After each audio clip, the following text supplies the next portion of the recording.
Now, just a little warning before we begin that there might be some very minor spoilers for some of the episodes of Star Wars Visions in this video, so if you haven't seen them all yet and you don't want absolutely anything ruined, maybe click away and come back when you have seen them all. Okay, so first of all here, let me make it clear I am neither extremely knowledgeable when it comes to anime nor some sort of true connoisseur of it, which isn't to say I don't like it or enjoy it, I do. I'm just saying this review is coming from the more layman perspective, I guess you could say. And I'm just going to give my overall thoughts on the series and not really delve so much into each individual episode. Though that said, over on my other channel, I will be doing full reviews and or discussions on each episode with my wife, who knows a heck of a lot more about anime than I do, not to mention Japanese culture in general. And if you're interested in those reviews, links to the first two will be in the description and or comments below, with more to come until we do all 9. Alright, so on to my overall thoughts on Star Wars Visions, which is that I thought it was, for the most part, rather good. And though I wouldn't say I truly disliked any of the 9 episodes, some were certainly much, much better than other ones, with a few that really stood out from the rest, and a couple that were really towards the bottom. I think my biggest problem or sort of overall issue with the series, and this might be partly because I sat down and watched all 9 in a row, is that just when you really start to get vested in the story or characters of an episode, the episode ends and you're watching a whole other story start to unfold. Each episode almost comes off feeling like, I don't want to say a tease, but more like a sampler that warms you up for a main course that never actually comes. You just get more and more samplers. And obviously you don't have to binge all 9 episodes in one sitting, and I'm assuming most people don't. But even if you don't do it that way, even if you watch them individually, and maybe I'm wrong, you can tell me in the comments below, but I still think you're going to come off feeling like just when things are starting to get really interesting or you're starting to get into it, the episode ends. And some of them ended not exactly on a cliffhanger, I guess, but in a way where they certainly could have kept going. Like, again, you got this sampler clip from a much bigger series or show that's yet to come, like it's just an excerpt of something much larger, which I suppose you could say is a good thing or kind of impressive that this short amount of time, or in this short amount of time, they created something that felt like a piece of something larger that you did want to see more of. Though at the same time, yes, some of the episodes were just the perfect length for this nice little compact story they told, and I didn't really even need or necessarily want them to keep going. Some of them were just fine as is. Like I said before, some of the episodes were better than others or just captured my attention better and left me wanting more, while others I was just happy to move on to the next one, which again doesn't mean I hated it, they just weren't as good. And so, especially in concept, I really like the idea or decision that they made to go with multiple different studios, that separate ones got to do their own episodes, or that each one got to do their own little take on Star Wars, and that we got all these sort of different styles or even genres within anime itself. But part of me would have rather had one studio, one style, and one story that spanned over multiple episodes.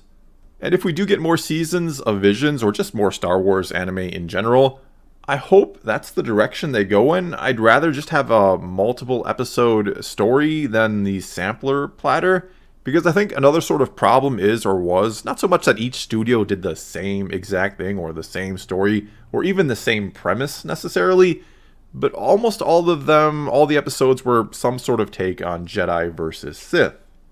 Which, don't get me wrong, was pretty cool, and that's a huge, huge part of Star Wars, and one myself and most fans love. We all love epic saber duels against dark side users, and so on.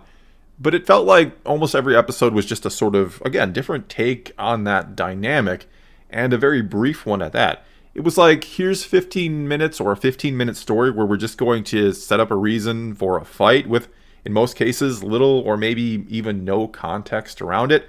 Or again, it just alluded to a bigger story behind the scenes that you only are getting this glimpse of. And don't get me wrong here, I'm not talking at all about the animation itself. Most of the episodes, pretty much all of them, I'd say, looked and sounded fantastic. I have no complaints in that department, though some styles of animation or anime I thought were more fitting of Star Wars than other ones, or just more unique or added more to the story than others did. With the first episode, The Duel, and its old grainy film style with pops of color here and there, being the best example of how style could really enhance the experience. And so yes, the animation itself was fantastic. Again, no complaints. But going back to the story or stories and how they were very brief, or again, these samplers, I think one part of anime that missed or was missed here, and again, I'm no expert, so take this as you will, but one thing I like about anime is the uniqueness and intricacy of the stories at times. These incredible tales with insane levels of world building that get woven over multiple episodes or multiple seasons, to the point where at times you'll even get entire episodes of almost pure exposition to let you know how things are going or how things in the world that they have set up work. And yeah, I know not everyone wants unbridled exposition, if you will, or likes it when information gets dumped on you by the truckload. Show don't tell is a saying for a reason, and one that tends to be held to here in Western entertainment. But anime is not shy about using it. As I said, it's not uncommon, in my experience at least, to get nearly entire episodes of just pure exposition. And so I think it could be interesting, and for the best, again, assuming we get more Star Wars anime, to let one of these studios just go all in, to get a full season to really delve into the nature of the Force and the battle of the light versus the dark, to give us their own interpretation of some of these things with an Eastern or Japanese or anime flair to it. Which means, obviously, for this, it wouldn't have to hold true to any sort of canon or what George Lucas or anyone else has said or established about the Force. Just let them be inspired by the idea and then take it to crazy and unexpected places and have fun with it. And I know I'm a canon junkie, I love consistency, and I generally don't like when a property is taken and twisted or reimagined. But in this case, especially considering we get plenty of other Star Wars elsewhere, I'd be fine with it. I'd even like to see it. Or heck, they could even go the opposite route. They could make a canon anime series and set it back in the old Republic era, back in the height of Jedi versus Sith, which again seems to be what they really like to focus on. Or they could even say it's based on true stories from that era. And yeah, I realize that sounds silly, saying a story is based on a true story of something that is actually fictional, but I think you know what I'm saying here. They could stylize it a bit more than trying to hold just really strict to the canon. One thing I did really enjoy, though, was that all of them, or pretty much all of them, other than maybe one or two exceptions, really had family and friendship at their core. They all nailed that very fundamental aspect of Star Wars really, really well. They also all basically left you feeling good at the end, which is what has been said of Star Wars, that even when the material itself is on the dark side, no pun intended, it should leave you with a positive feeling, and pretty much all the episodes did that as well.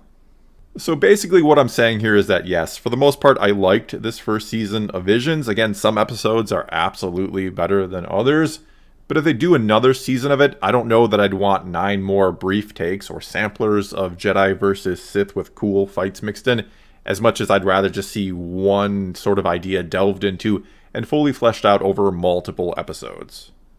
And I know you might say there are other aspects of Star Wars that they could tackle over 9 episodes that have nothing to do with Jedi versus Sith, and yes, you'd be right. But if they don't delve into the Force and all of that, and I know I might sound contradictory here a bit, but I'd almost ask what's the point of doing a Star Wars anime and not tackling Jedi versus Sith and the Force? Which isn't to say I don't like seeing other aspects of Star Wars covered. I'm, of course, a fan of The Mandalorian, for example.